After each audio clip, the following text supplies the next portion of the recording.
Assalamualaikum warahmatullahi wabarakatuh. Nama saya Salma Hania, NIM 12021842990 dari SI 42. Saya di sini akan menjelaskan tentang data dan penerapannya dalam bidang industri. Yang pertama itu ada pengertian Big Data. Big Data adalah istilah yang menggambarkan volume besar data baik terstruktur maupun tidak terstruktur yang membanjiri bisnis sehari-hari. Dan Big Data itu sendiri dapat dianalisa dan digunakan untuk kepentingan perusahaan. Kemudian di sini ada evolusi Big Data. Sebelum menjadi Big Data, pada dahulu yaitu terdapat ERP yang cakupannya hanya pada satu perusahaan, kemudian berubah jadi CRM, web, dan berevolusi menjadi Big Data. Dalam Big Data itu sendiri ada beberapa syarat yang diantaranya ada 3V. Yang pertama itu volume, yaitu ukuran data yang dimiliki Big Data memiliki kapasitas sangat besar. Kemudian ada velocity, yaitu kecepatan transfer, bagaimana data tersebut dikirimkan, dan tentunya harus cepat secara real time. Yang ketiga itu variety, yaitu berbagai jenis data yang tersedia seperti teks, audio, maupun video. Selain 3V tadi, ada 2V. Yang pertama yaitu ada value, yaitu nilai atau aliran data yang tidak teratur dan konsisten dalam beberapa kondisi dan periode. Kemudian yang kedua ada veracity, yaitu bentuk pembenaran suatu data, yaitu mengacu pada kualitas data tersebut dapat berasal dari berbagai sumber yang terpercaya. Kemudian ada manfaat Big Data. Big Data itu memiliki manfaat antara lain, yang pertama meningkatkan kinerja perusahaan, yang kedua meningkatkan pendapatan dan menentukan penyebab suatu masalah kegagalan secara real time, yang keempat yaitu mendeteksi sebuah anomali atau perilaku yang menyimpang dalam struktur bisnis. Kemudian di sini ada beberapa aplikasi yang dapat menganalisis Big Data. Yang pertama ada Apache Hadoop, yang kedua MongoDB, yang ketiga Pentaho, yang keempat Cassandra, yang kelima itu RapidMiner. Dan di sini saya akan menjelaskan bagaimana cara kerja Big Data. Big Data itu sendiri kita dapat diperoleh dari video, teks, audio, dan pemakaian email dan hal-hal lainnya yang dioperasikan secara online dalam bentuk data yang kita gunakan sehari-hari biasanya. Kemudian Big Data diawali dengan mengintegrasi data, kemudian data tersebut dimanage ke dalam suatu penyimpanan besar, kemudian dianalisis untuk menemukan berbagai tujuan atau input, insight, serta penemuan baru yang dapat dimanfaatkan dalam memajukan bisnis suatu perusahaan.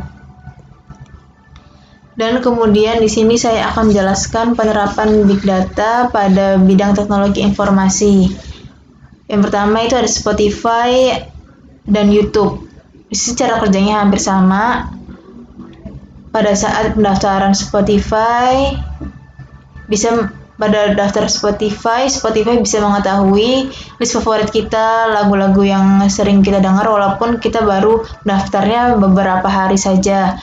Hal ini dikarenakan kita daftar melalui Facebook atau Google, dan mereka maupun nomor telepon juga, mereka merekam dan mengumpulkan data dari apa yang kita lihat sehari-hari seperti searching, berkomentar, like, dan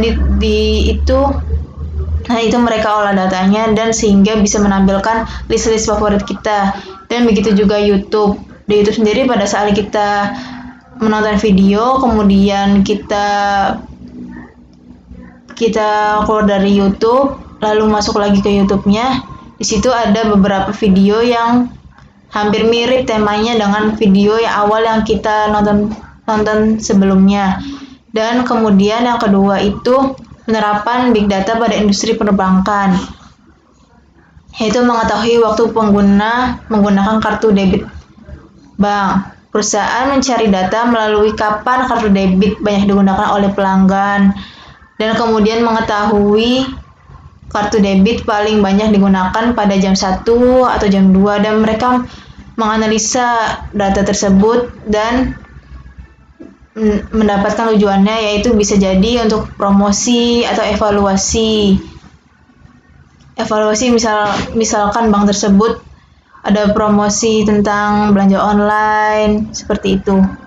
Kemudian yang terakhir ada penerapan big data pada industri manufaktur, yaitu pada supply chain management. Di sini pada suatu perusahaan misalnya untuk menghindari biaya berlebih karena pengiriman barang, perusahaan mencari cara bagaimana pengiriman bahan baku itu tidak mengeluarkan biaya berlebih, yaitu dengan menggunakan mencari data dari rincian data, rute pemasok, cuaca, bahkan dari lalu lintas yang dilalui oleh suppliernya.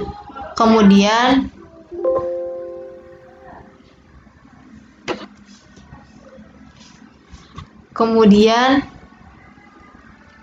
hal ini didapatkan dari sumber eksternal yang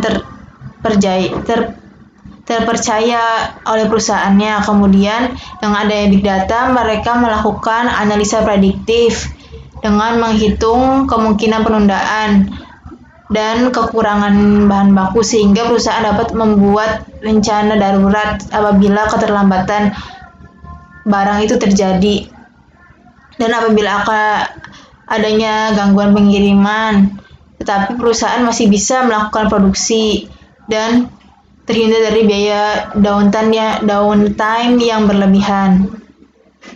Mungkin itu saja penjelasan big data dan penerapannya di bidang industri dari saya. Kurang lebihnya mohon maaf. Wassalamualaikum warahmatullahi wabarakatuh.